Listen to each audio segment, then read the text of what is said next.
Good afternoon, everyone.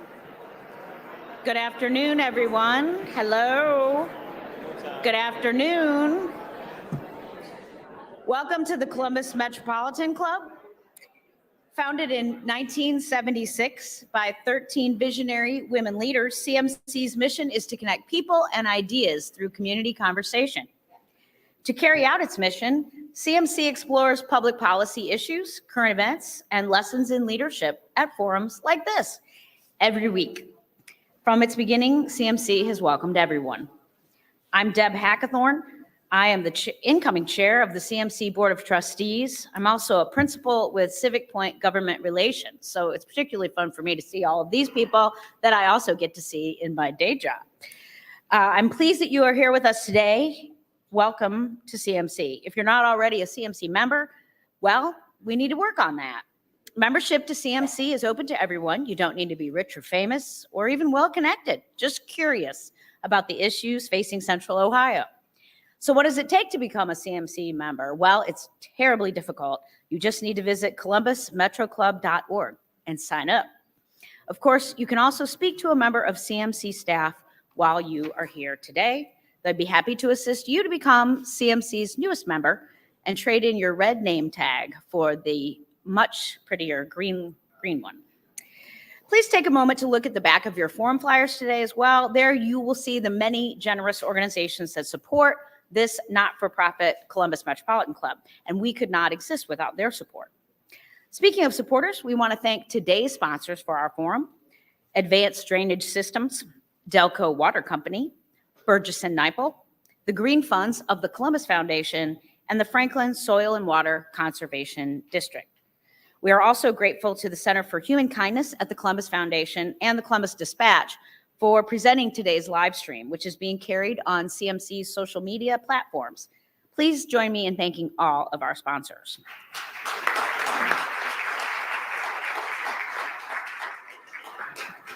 And now let's get to today's community conversation.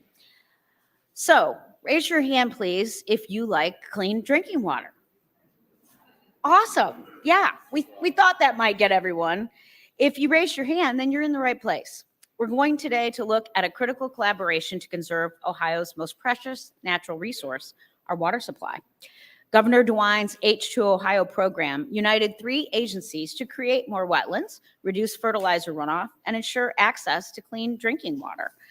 For the first time, CMC welcomes 3 members of the governor's cabinet for a frank examination of Ohio's efforts to keep the state's water supply clean and safe. And to introduce today's expert speakers, please welcome to the podium Jason Rayfeld from today's forum sponsor, Delco Water Company. Jason, you're up. Thank you, Deb. Good afternoon. My name is Jason Rayfeld. I'm the Chief Legal Officer and Chief Strategy Officer for Delco Water Company. There was a time where I didn't need to use these, but that time has passed, so I'll put them on. Some of our executive team and our board members are here today at this table.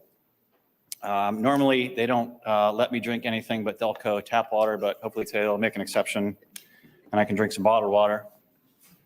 We appreciate the opportunity to speak to you and introduce today's esteemed panel. For those of you that may not know, Delco is a water utility headquartered in Delaware County.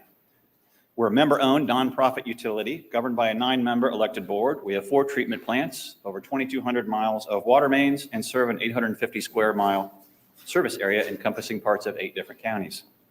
When I tell my friends I work for Delco, some of them have said, "Oh, I've seen your tower from I-71. To which I say, yes, that's one of 33 towers that we use across our service area.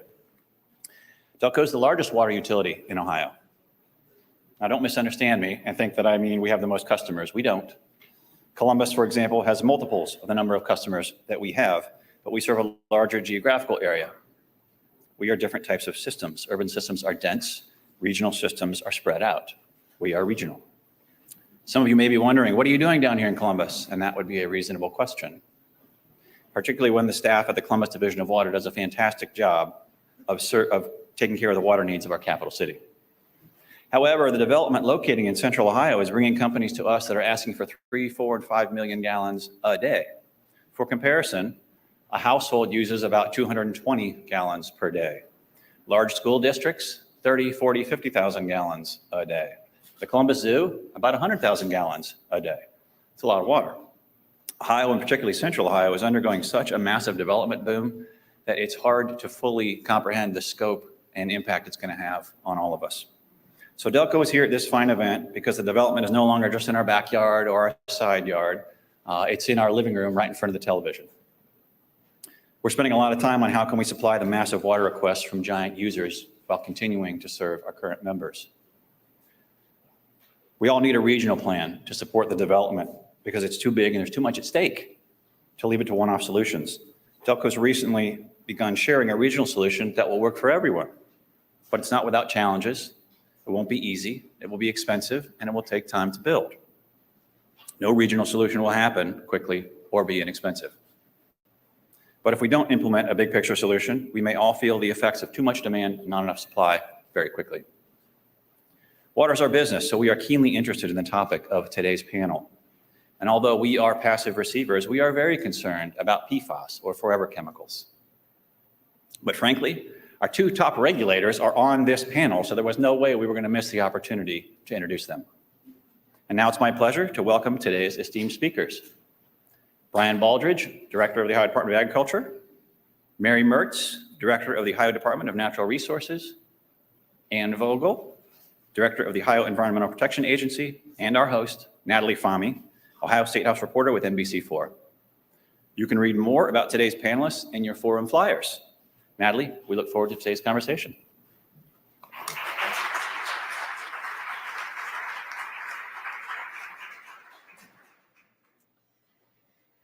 Okay, well, I'm excited to be here today.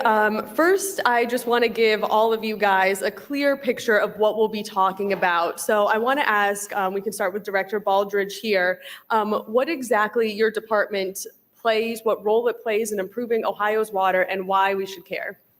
Well, thank you, Natalie, and thank you for this opportunity. Glad to be with you this afternoon. The role that the Department of Ag plays are through our 530 employees, our 10 buildings, our 5 laboratories out in Reynoldsburg. You know, our role is obviously working with the ag community through the process of H2 Ohio. And a lot of different ways that we're working with them. And I'm sure we'll touch on those later, but just really taking a deep dive to our ag community. You know, I tell folks, I remember being a Southern Ohio County Commissioner and serving on the Ohio Commissioners Association. And within that board, we would have all kinds of lively discussions about water quality back in the early 2012, 2013. So it's a great opportunity to be in this role on the operational side of H2 Ohio and water quality here in our great state. Director Mertz. Sure. So again, thank you. It's a lot of fun to see so many friends in the audience. Thank you all for being here and being interested in a topic that is so important to us and helping us figure out this puzzle on how we protect Ohio's water, because that's what it is, a puzzle.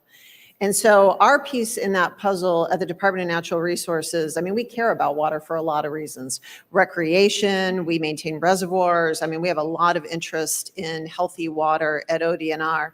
But the program I think we're going to focus on a little bit today with H2 Ohio, our role in that program has been looking at natural infrastructure.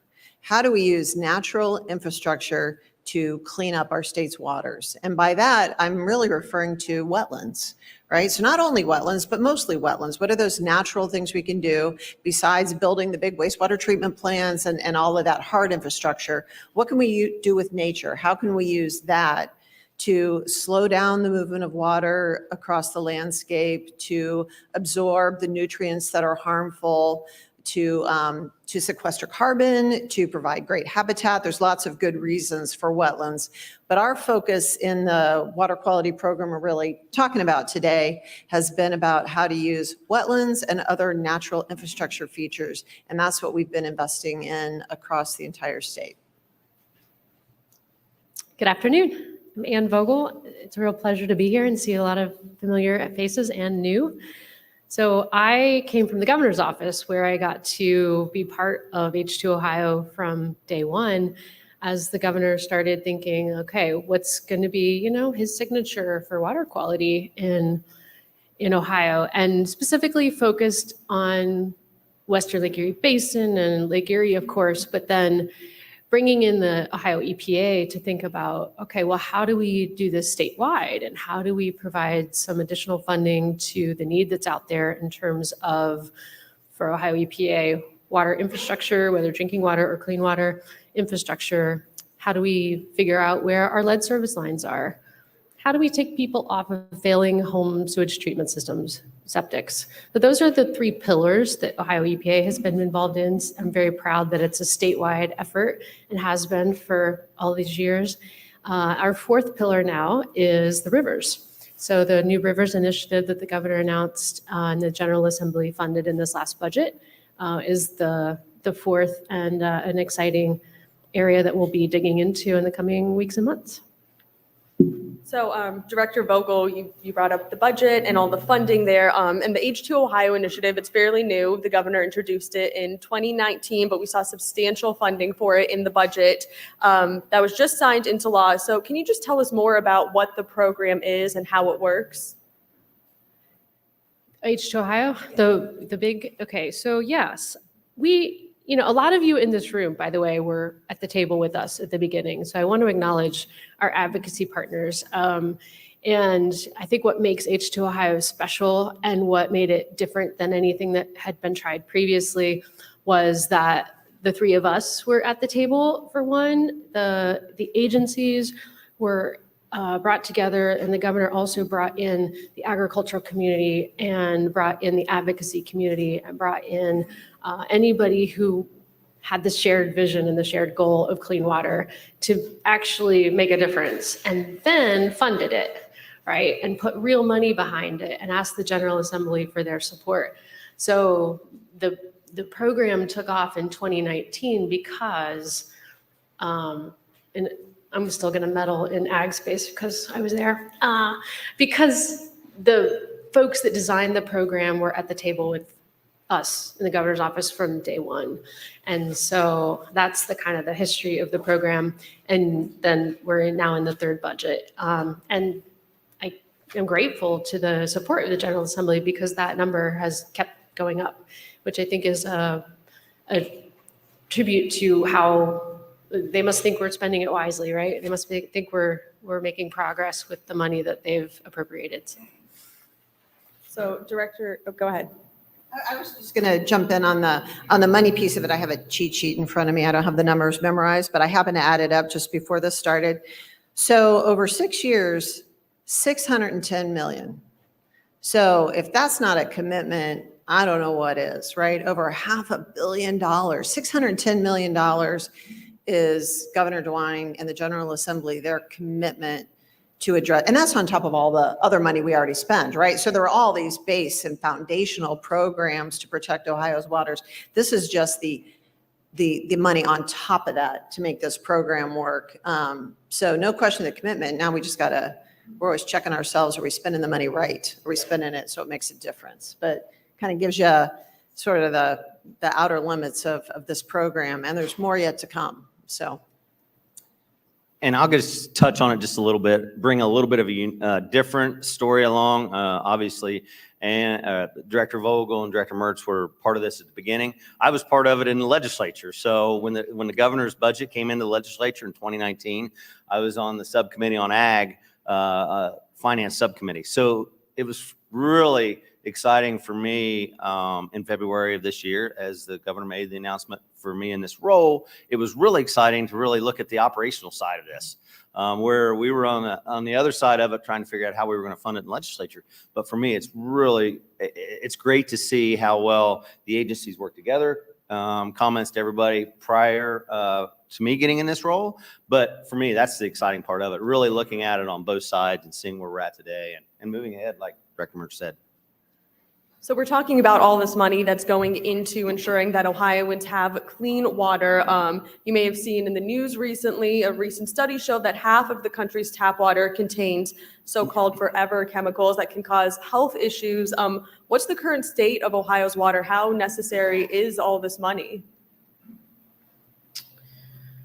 Well, yes, I did see the report, and the governor has been very actively engaged in the question of contamination in drinking water, and specific to PFAS.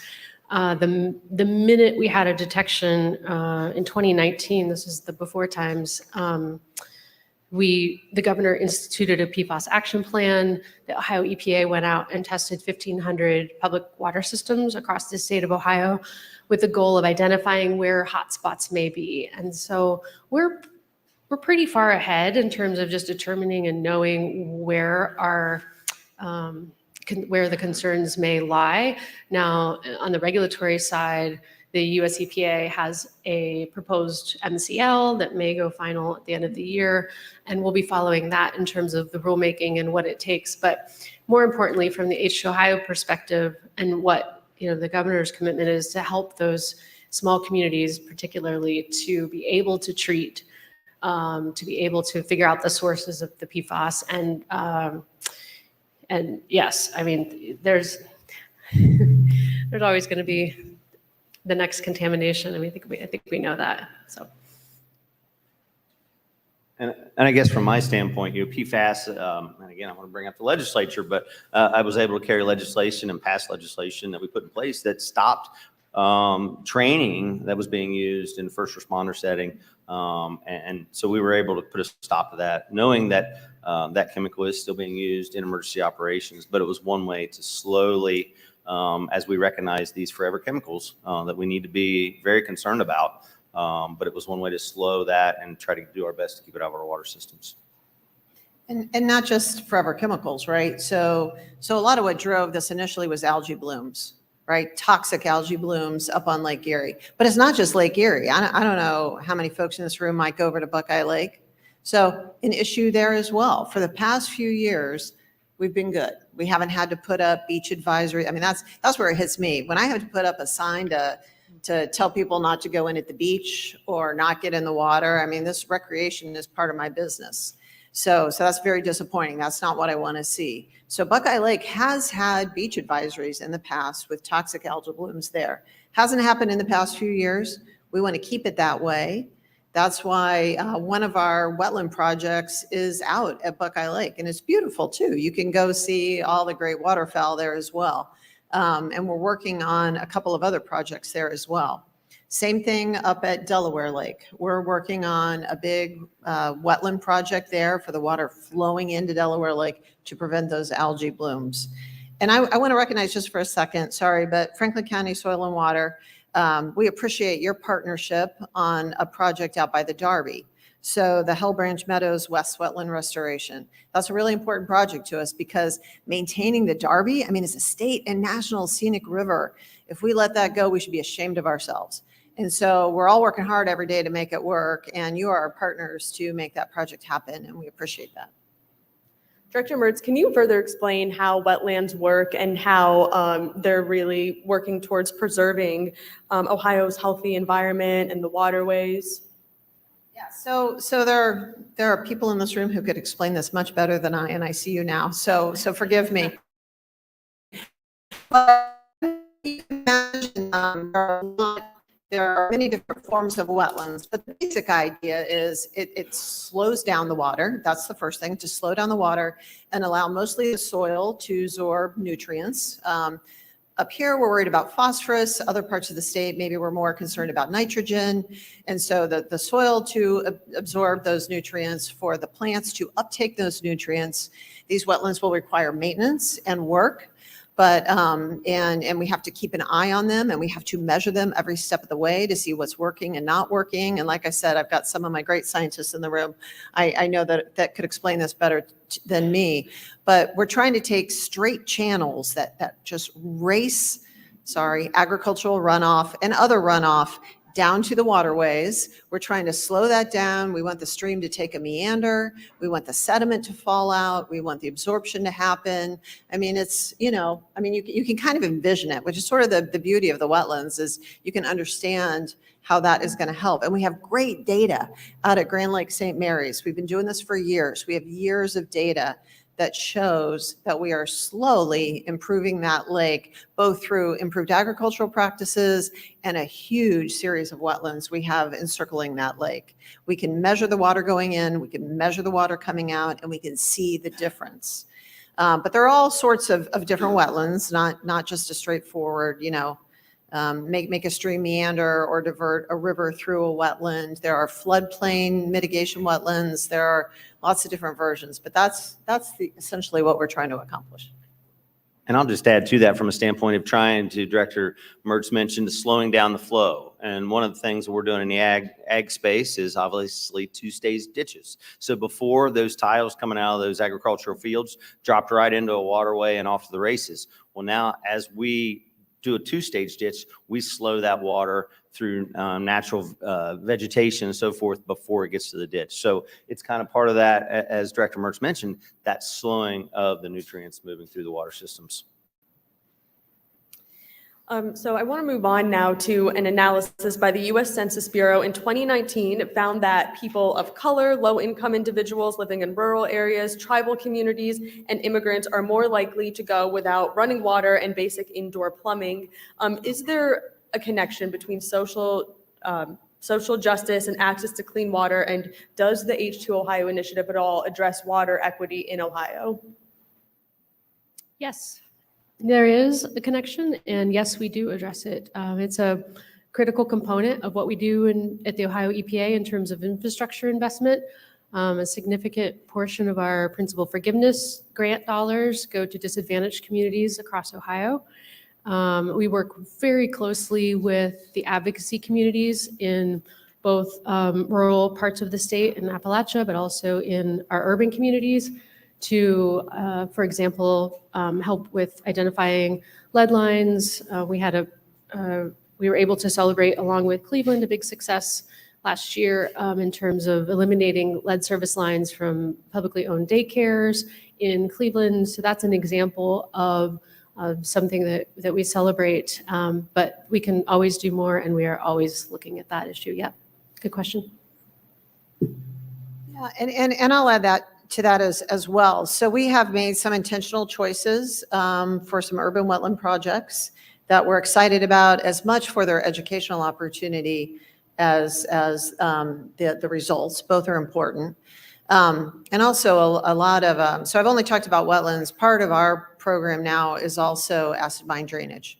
We've always had an acid mine drainage elimination goal, and we do a lot of that at the agency, but now through H2 Ohio, we have some additional funding, and those are all in social, mostly in economically disadvantaged parts of the state, right? That's throughout Appalachia, where we're doing a lot of that work. And so we've really stepped it up with these general revenue fund dollars. There's a good chance to point out to this audience too, that's an area where we've been able to attract some private dollars too. So, I like to point out to the General Assembly, thank you for supporting what we do. And no, I'm not sitting on my laurels. We're out there talking to private companies. And I have 2 private energy companies now that have invested in acid mine drainage programs with significant sums of money. And I appreciate that, because we can't do it all with the dollars we have. They've also invested in some wetlands projects too. But I think those acid mine drainage projects specifically speak to addressing those areas of Appalachia. And I would just touch on it from a standpoint of ag and rural Ohio. Obviously, those challenges throughout our rural Ohio of water and water lines, population's a lot less, a lot more miles to travel. So those are the challenges kind of in rural Ohio from water lines and so forth. Well, I want to use that kind of as a jumping off point to bring up the East Palestine train derailment that we saw back in February. There were images of the impacts that had in the air and the water. All of your departments work with ensuring clean water, which extends to clean food, whether that's fish or farmed or just healthy living in general. How does this derailment give your department's foresight to how issues like this can be addressed in the future? And do you think H2 Ohio should expand to address issues like this that might happen again? I would You go first. always welcome an expansion of H2 Ohio. I want to say that every answer, we'll take more. We can do more with more. Specific to East Palestine, I think we're still learning the lessons of East Palestine, but one that we address and have been for the last 6 months is a lot of public water systems have well fields that are very close to railroads. And, I think a lot of small towns had that like, oh, this could happen anywhere. This could happen to me. Small towns, big towns. I mean, there's, rail lines everywhere, right? So yes, so we've been working with our public water systems. They already do contingency planning, but we are specifically asking, and they are working with us on the technical side to develop contingency plans around something like a derailment. It certainly motivated us to step up our game and make sure that our source water protection maps were up to date, and we know, where, to the extent we're able to know what's happening for groundwater. And specific to East Palestine and H2 Ohio, though, to the extent that folks are on shallow private wells, that is one area that we've been considering. Could we do some infrastructure investments that would help those people to get on the village water that is not contaminated and not affected by any groundwater coming through the derailment site? So that, there's some peace of mind things that I think that we could do with H2 Ohio, but stay tuned. And I guess from the agricultural side of it, I appreciate Director Vogel and Director Mertz. So they were kind of on that initial response from agencies with obviously wildlife issues and obviously environmental issues from the EPA standpoint. But our participation on a side of it was a little secondary from the agricultural area. I mean, we were in contact with our local partners, our soil and water folks, our OSU Extension, Farm Bureau. We were in contact with those folks very early on and stayed in contact. And until, the governor said, let's go up and make sure that the agricultural community has a story to tell as far as no impact to their markets they're selling to. And that's what we did. We went up and tested forage as soil testing and air testing and water testing was going on. The last key component of that in the livestock community was the forage. So we were able to do that and said that their markets were strong, their sales were strong and safe. So it was great to be part of it that way.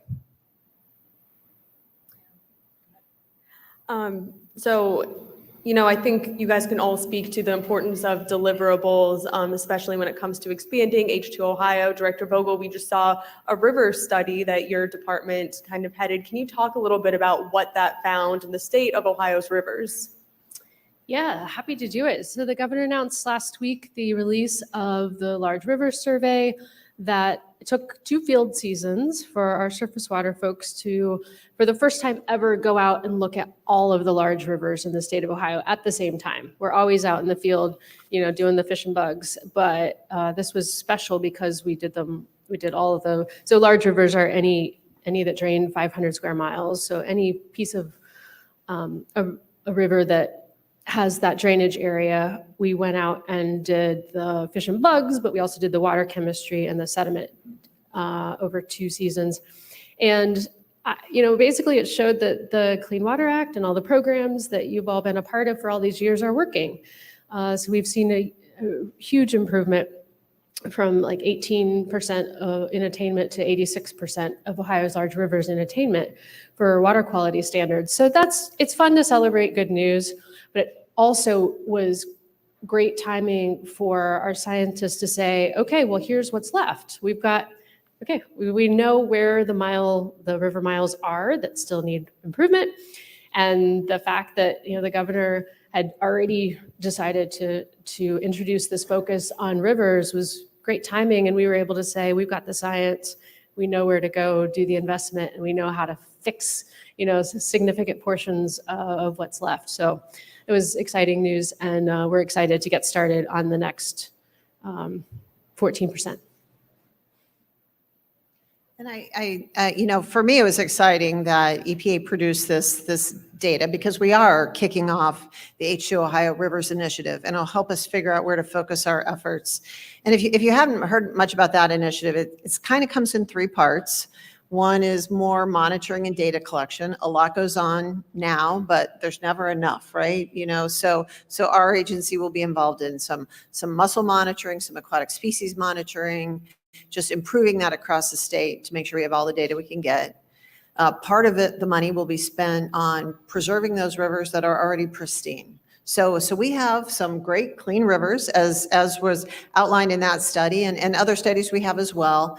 And so, the work we can do to preserve those, a lot of which is either obtaining easements or land acquisition or the other activity we need to take in those riparian corridors. And that study will guide those decisions. And then the final piece of it is those rivers that are in bad shape, what do we do to restore that degradation that's occurred? Whether that is dam removal, whether that is a litter program, whether that is some other sort of treatment program, acid mine drainage, so we have sort of a menu of options on how to bring back those degraded rivers. And so this was just funded a month ago. We've had lots of plans in place, but we haven't started moving that. And so it's a great example of research that we can actually use. And in terms of other research too, I'll add on the wetlands work we've been doing around the state. We have contracted with a group called the Lake Erie Aquatic Research Network. And it's a fairly significant research contract to evaluate our wetlands projects and to monitor them over a period of years so they can produce a report that says you actually produced what the modeling said it should produce, or not, whatever the answer is. One of the things with wetlands, I think people at first were like, well, that's a great idea, but you do one or two, that's a drop in the bucket. What does that mean? So our challenge was, how do you scale this up? We have over 140 wetlands projects, major wetlands projects, and then we have somewhere over 150 smaller wetland projects on private land. So the goal is to scale up. We're now at a number we cannot monitor every one of those, and it wouldn't make sense to do that, but at least we're going to get a good sample of a variety of different kinds. But I expect that to be a deliverable soon. And as far as the Rivers Initiative, from the agricultural standpoint, we're probably going to stay in our lane, or should I say stay in our field? Sorry. But stay in our space and can continue to grow. Right now we have in the Western Lake Erie Basin, we have about 1.5 million acres enrolled, 2,400 participants through that. So we're going to continue to grow on that as we expand into the rest of the state of Ohio for those best practices are being used. So we're going to stay in our field and making sure that we're keeping everything out of these rivers all across our state to the best of our ability.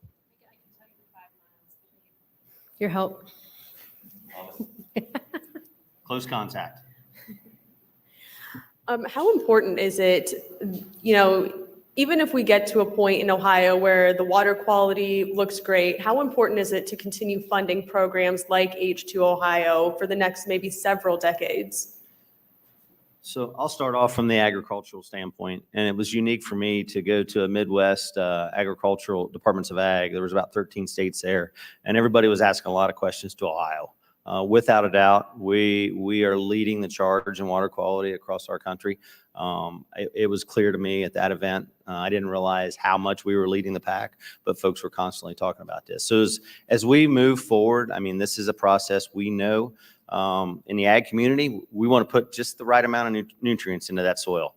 No more, no less to produce that crop, because we know when we produce that crop, we haul that nutrients out of that field and it's moved on in product, whether it's corn, soybeans, whatever that product might be. So we want to continue to work in that space and continue to do these best practices that truly make a difference for the future. We have to, we can't let our guard down. It's water quality. We have it, it's a top priority. It's part of our business model in agriculture. We got to have water. We got to have soil. We care about water quality. We care about soil health. It's in our business model in the agricultural community. And I think, in Ohio, water is our economic future. We have it, and a lot of people don't. And we need to protect it, both the quality and the quantity of water. This is what is going to help us going forward to attract responsible businesses that are going to create jobs and keep the economy going. You look out west and you cringe and you watch what's going on, and that is not where we want to be. And so as guardians of your water, that is our job. But, we're not attracting these big companies to come in without having plentiful water. I don't know what the future decades hold. There are some predictions there'll be movement towards the Great Lakes region, towards the center of the country, with continued weather changes. I mean, we have yet to see that. There's lots of predictions out there. But protecting our water supply, both the amount of it and the quality of it, I think is going to control the future of our economy in this state. The infrastructure needs in Ohio are almost insurmountable. I try not to think about the big numbers because it's depressing. It's somewhere in the $3 billion range, at least, that we would need to just upgrade our water and wastewater treatment facilities. And so the funding is needed, but can I also say that what's needed from all of you is creative approaches and thinking about things in different ways. And we're going to be really thoughtful at the Ohio EPA to make sure that we're being helpful to the smaller systems. Are there regional solutions that are better? So I could talk about this all day, so I won't, but we've got to think about things in a different way to make sure that, just as Director Mertz said, we are being the most protective, but also making sure that we can get that water to everybody safely. So yes, we have to keep funding H2 Ohio, but it's bigger than that. The need is great, and we've got to do a better job. And we'll move to questions from our live stream and in-person audiences in just a few minutes. If you have questions, please make your way to the microphone right back there. And if you're watching online, please type your questions into the chat. But before we ask audience questions, I have one more question for our panelists. I just want to ask, what can everyday Ohioans do to help with this responsibility of keeping Ohio's water infrastructure clean and healthy? I'll start off with that. I guess there's an easy statement. We're all in this together as society. Whether it's a private septic system on a personal property, whether it's municipality septic system, or whether it's the ag community. So we're all in this together, and we continue to work on it. And to the point that was brought up, feedback, ideas, out of the box, because it's continued to work on perfection in this space. Yeah, so I know on our end, for the most part of the work we've done has been really well received. But like with anything, there's always a hesitation. Do I want that right next to me? I am so sad to say there's a few people that look at wetlands and say, oh, that's a swampy bunch of weeds. I don't want that there.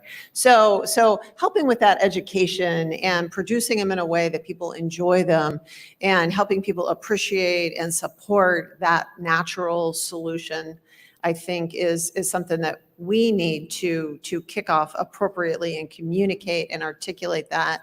But for people to understand and appreciate that and not think we're trying to do something wrong in their neighborhood is something I would look to people who've learned more about it to help us with. Education is huge. I am a big advocate for everybody understanding where their drinking water comes from, and let's do more plant tours. Delco, let's go. Let's all go. I think it's important. I think it really makes a big difference when people understand, where your natural resources are coming from, and then do the little things. Don't litter. Don't leave the water running while you brush your teeth. I'll throw that in there. Conservation, right? We all know what to do. Perfect. Thank you all. Again, it's CMC's longstanding tradition to take audience questions. Doug Buchanan with CMC is curating questions from today's live stream audience. And for those of you with us in person, again, you can join him at the microphone in the back of the room. Out of respect for others, we'll just ask that you please keep your questions brief and to the point so we can get as many in as possible. And keep in mind that questions end with a question mark. So Doug, what is our first question? Natalie, thank you. And thank you to our panelists today. First question, according to the federal EPA, the Great Lakes are likely to warm an additional 3 to 7 degrees Fahrenheit in the next 70 years. Since warmer water tends to cause more algae blooms, what impact might climate change have on the health of the Great Lakes or other Ohio waterways? Do aspects of the H2 Ohio initiative address any impacts of climate change that are anticipated? Yeah, I'll speak to that some. And I have had an incredible opportunity. Actually, we both serve on the Great Lakes Commission, where this is a conversation amongst the entire Great Lakes. And, Ohio, our north coast is Lake Erie. And it is the warmest, most developed body of water with the most algae blooms. And sometimes my colleagues try to ignore me when I talk about toxic algae blooms. I don't let them ignore me. I drive them crazy. I bring it up every single time we talk. And what I try to say is, we are the tip of the iceberg. What you are seeing happen on Lake Erie is going to happen everywhere if it gets warmer. And so we have been super hyper focused on how we solve that problem, which feels kind of far away here in Columbus, but it's not that far away. And it's the same thing happening on our lakes throughout the state. So I guess what I would say is, all the pieces of H2 Ohio that are designed to deal with those toxic algae blooms, which we know are more common when it's warm, are designed to deal with that. So that is our focus, and we are trying to train the other Great Lakes states on what they need to be prepared for and what they need to be doing in advance of that damage. That answers the question. Hi, I'm Tricia Strahler. I'm with Life Care Alliance. And first of all, I want to thank you. This has been an excellent presentation. I have a question. It's not a loaded question. It's a complete curiosity question. When you talk about removing dams and letting the rivers go back to a more natural state, that makes me think of like the Muskingum River that has the last, functioning canal and lock system. So I'm just kind of curious if there's been any discussion about the possibility of removing those, or, what's the state of that? Thank you. So of course, that Muskingum River Lock and Dam system is a state park. It is a historic treasure. I mean, it is an absolute treasure if you all have never been there. These are hand-operated locks that cross the dams in 10, 11 places from just north of Zanesville down to the Ohio River. It is an amazing journey if you ever have time to try part of it. Because of that historic designation, because of our respect for what's happened and that opportunity to celebrate our past, I don't know that currently those Muskingum River locks and dams are on that list. There are other much more high priority places where we see reduced fish passage, where EPA has done other analyses. So I don't know that those are the top of the list, in partly because they're not the right spots, but partly because of that sort of amazing historical treasure that we have there. Someday, if those become the most important places, we'll reevaluate, but there's a lot of dams to look at before we look at those. Thank you. From the live stream audience, Nancy Nanny asks, does Ohio work with other states, including Virginia and Kentucky, to ensure quality of the Ohio River? We work very closely with an organization called Orsenco, which is the Ohio Rivers Sanitary Commission. And so I am on the board of Orsenco. Yes, they're primarily responsible for the coordinating all of the states that have a part of the Ohio River interest. A lot of success to celebrate there too. Orsenco just celebrated 75 years. And have seen a lot of improvements. I'm aware of the study that says it's the most polluted river in the country, but there's a long way to go, but they are having a lot of success in the Ohio River. But yes, the answer is yes. We work very closely with our neighbors. And I would add to that, but I would flip it to the Great Lakes. Obviously, Indiana is kind of part of the Western Lake Erie Basin as well as we cross over the state line. So we're in contact with them and Michigan as well, just talking about the lakes in general. And it was unique for me at that Mazda meeting. I was the most senior director of ag, even though I'm just a few 6-7 months on the job, but the other two were brand new as well. So it was exciting for us in the agricultural space to build that relationship here recently. Hi, afternoon, everybody. Jack Shaner, Enviro Science Incorporated. First, congratulations to the DeWine administration for this really thoughtful, innovative program. You're getting results, and it's exciting, and can't wait for more of it in the future. A quick question for two directors. Director Baldridge, any unexpected benefits, feedback you're getting from farmers from the H2Ohio program? And Director Mertz, we all know that not all topography, soils are created equal. You got challenges as you move around the state, especially southeast. How might you be adjusting for that? Thank you. From a standpoint in the agriculture, from the unexpected, probably not anything really for me earth-shattering in that space, but just what is unique is the mindset where we had agricultural communities. Some of the folks were already doing best practices without a doubt. Others said, "Whoa, we need to be part of the solution." And now there's still folks that don't want to participate for whatever reason, but it's truly our responsibility in the ag space to connect those, bring those folks on board. So the unexpected in a negative way is just figuring out how to connect those dots and bring those people on board to make sure, as I said earlier, we're all in this together as society. So in talking about projects around the state, so our model for this program has not been where ODNR goes and builds all these wetlands. Instead, what we do is we partner with local groups. And because we know, some of you might know, sometimes government is not the most efficient or quick in accomplishing all of our tasks. So there are frequently park districts, local soil and water conservation districts, land conservancies. It's all the local folks who know the land. So they are the lead in selecting where these sites are going to be, where it makes the most sense, where we can get the job done. And then we run our modeling on it and make sure that we think we're going to get the results we're going to get. But we couldn't do these projects without the local community, the people who are interested in bringing them to us. We're not just going out and saying we want to do this, this, and this. We're surveying the landscape, but it's the local groups that we give the money to and they get it done. So.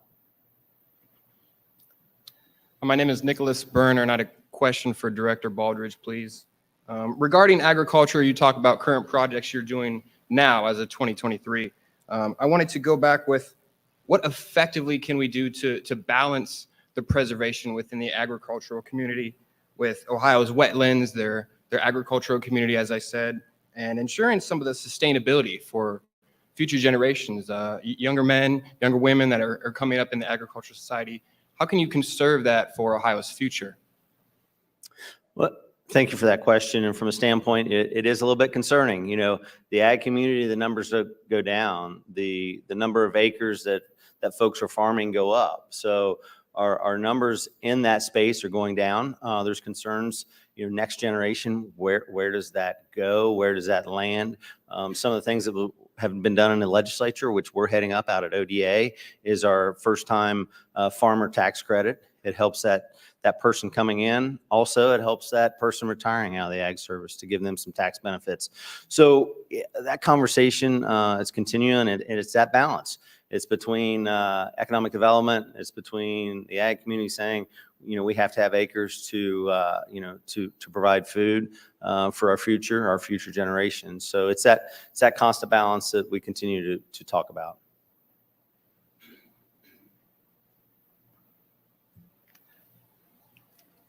Greg Stone with Stream and Wetlands Foundation. Thank you so much for the discussions today. They've been excellent. Had a question for everybody.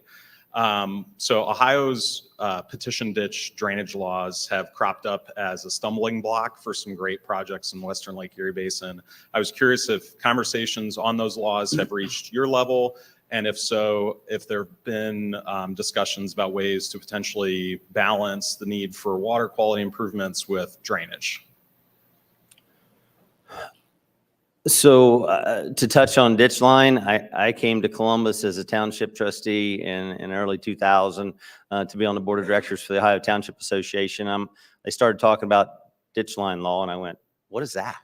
We've got natural drainage down in Southern Ohio where the hills and the creeks and it all flows. I'm like, ditch line law? I didn't know anything about this. So, but yeah, to that point, there's a lot of discussions. I think we need to be proactive as we continue to have these conversations, work with our local governments, figure out how we can continue to work through those. But it can be a little bit of a challenge as we're, from the ag side of it, trying to promote two-stage ditches and putting that funding source into place, working with our local county engineers as well. So it's challenging. Yeah, that's clearly an issue at ODNR. And, I think my guess would be over the next year or two, it might bubble up, right? Because the point on a petition ditch is to move that water off the field as quickly as possible.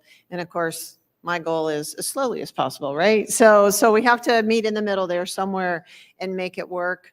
So there's clearly there's clearly, I don't want to use the word controversy, that's not right, but, clearly some contradictions there that we need to figure out.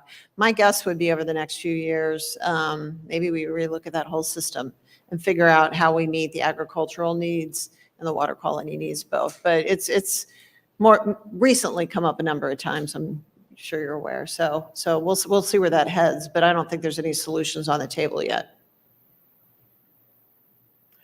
My name is Frances Beasley. I focused a lot of my career on environmental policy and research into environmental equity and justice solutions. Can you again touch on how H2 Ohio addresses some of those specific solutions and maybe a project or two where you've seen success? Sure. So I mentioned the Cleveland daycare. Cleveland did a lot of work on lead service line replacement at daycares. H2 Ohio was a partner in that effort. Vinton County is another example that I like to talk about a lot, where we had people hauling water in 2020. And so we've been able to extend water infrastructure and fund a lot of projects like that in economically disadvantaged areas where we're actually providing drinking water for the first time to communities. And again, the important piece about H2 Ohio money in terms of infrastructure is that it's last mile money, it's grants, it's no strings attached. So we're not talking about money that goes on the rates, into rates, which these communities cannot afford. So that's the beauty of this money for Ohio EPA and the infrastructure improvements that we've been able to do with it. But I'm very excited that we've been able to talk about disadvantaged communities and how to serve them across the state of Ohio. The governor has asked all of the agencies to take a close look at how we are applying for these grant opportunities that are coming out of the federal government to make sure that we're accounting for that consistently across the state of Ohio and make sure that our focus is on serving those who cannot otherwise help themselves. Good afternoon. My name is Adam Porter, and I'm with the Columbus branch of the NAACP. The question I have is a follow-up to a question the moderator asked. She asked about H2O Ohio and programs in urban communities. I wanted to ask if you could specify a particular program in an urban community, as well as any education programs or outreach that you're doing in the core city. When I mean core city, for example, Columbus, anything east of 71 North. Thank you. So I'll throw out a couple answers, but one is not Columbus based, but just very specifically, some of you might have heard about the project up in Cleveland that's referred to as Cheers. And so this is a gigantic, many millions of dollar project on the Cleveland waterfront that is specifically designed to connect disadvantaged communities with the waterfront for recreational purposes, to make that part of their community. There's communities up there that have, a mile away from the lake and have never seen it, right? And so there's been a concerted effort, some outside of H2 Ohio. So we are very involved in bridge construction to connect those communities to parks on the waterfront. And now there's a very specific program up there called Cheers, and we are investing H2 Ohio money in that for a wetland complex that is part of an entire recreational complex that is specifically designed to connect those communities. So that's just off the top of my head. Sorry, it's not here in Columbus, but that's the one. It's to connect people to one of the world's greatest waterways on Lake Erie. And the second part of your question, I've got so excited about Cheers, I forgot about it. Was the Educational outreach. educational outreach. Well, I will mention too. So I don't know if you would count this, but we kind of did. So the Ohio State Fair. The Ohio State Fair attracts an enormous diversity of people. I don't know who in this room may have attended. It is everybody from all of the farm families across the entire state. But a big part of the attendees are folks who live in that neighborhood in downtown Columbus. And so we made a special effort, the three agencies, to work together on an H2 Ohio educational program at the fair. And we put it in the Natural Resources Park, which happens to be positioned at the gates where a lot of those folks come in. And I got feedback from my staff at the end of it that, I'm like, what was the value? Was this worth it? How'd we do? What was it about? And they felt like educating those people in the community right around Columbus as to the importance of water quality and this entire programming, and just thinking about what we need to do. So I don't know if you would count that, but. So everyone, thank you so much. I wish we had more time, but I'm getting the wrap-up signal here. So we'll turn it over to our second sponsor representative, Brian King, with Advanced Drainage Systems for concluding remarks. Thank you very much. Thank you to our panelists for an excellent discussion, to our moderator for keeping us on track, and also for everybody in the crowd for great questions. Advanced Drainage Systems, which is headquartered in Hilliard, Ohio, we put a new sign up on our office so people know where we are now. And if you have driven along 270, you see this large steel building that is going up over there. That's our new $65 million Science and Technology Center. And we're thrilled to sponsor this event because we got our start in Ohio 60 years ago, providing tiling drainage water management systems for farmers. And so it's great to hear from each of these Ohio leaders about how H2O Ohio and the other initiatives that are taking place in this state are impacting water quality in such a positive way. ADS has strong relationships with these large and small farmers across the state, and especially in the western Lake Erie Basin, which we heard in particular is very sensitive and very vulnerable. We're happy to be working in those same spaces and making sure that the work that H2 Ohio does, which is very important, is being supported by industry. A personal story. I moved to Toledo in 2014, 2015. I don't know what day it was, but one Saturday I woke up, it was this time of year. I did what I normally do on a Saturday, which is went out for a run, came back, poured a huge glass of water. I was drinking it in our kitchen when my wife came in and said, "You know what? I heard you're not supposed to drink the water." At that point, I was done my huge glass of water. You are never more thirsty than when someone tells you you cannot turn on the water and drink it. It is unbelievable how thirsty you get. So that's my personal story. We need clean water in Ohio.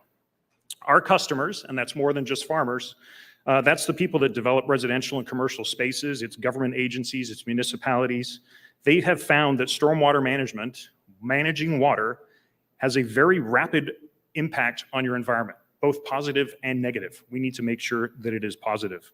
And that's because it's not simply about draining water, it's what happens when the water goes to wherever it goes. We need to make sure that when it ends up in streams and rivers and ponds and lakes, it's in a condition that we want to enjoy that water.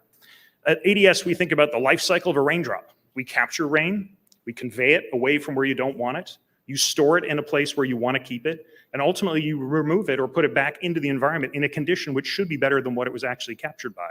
So that's how we think about our products. That's what we do all day, every day. And we know that some people don't find that infrastructure, what we call hard infrastructure, they really don't find it that attractive. Now, everyone at ADS thinks plastic pipes are the most beautiful product ever made, but some of the folks in the room don't like to see that. And so hard infrastructure needs to work with green infrastructure. And you heard that today. Those two things working together provide a solution that improves quality of life, not just from the people who live in that area, from the water that you actually drink, but how do you then enjoy that as well? So at ADS, our reason is water, and we mean it. We think about that all day, every day in the things that we do. We also have an ADS foundation, and one of its core tenets is to make sure that we increase access to and enjoyment of clean watersheds. Not only is it great to drink clean water, it's fun to play in clean water as well too. So our mission is to protect this most valuable resource and ensure that water is managed in a way that increases quality of life. So with that, I would like to thank today's sponsors who joined us. So Delco Water Company, Burgess & Nipel, the Green Funds of Columbus Foundation, Franklin Soil and Water Conservation District. Thank you very much for the sponsorship.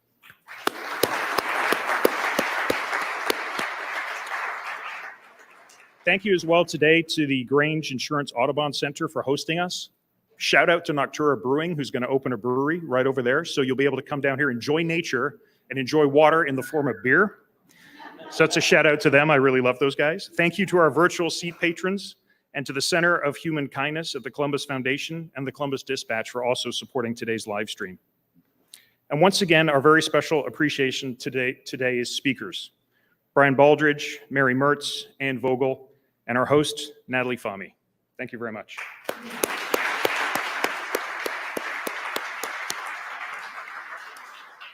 All right, so what's next? Please make plans to attend next week's forum, where we'll be talking about ghost kitchens, virtual restaurants, and delivery apps, how tech is disrupting dining. Sounds kind of fun. And please take a moment to answer the short survey that you get in your forum flyers. We could not do this without you. Thank you for joining us, and everybody have a great afternoon. Thank you.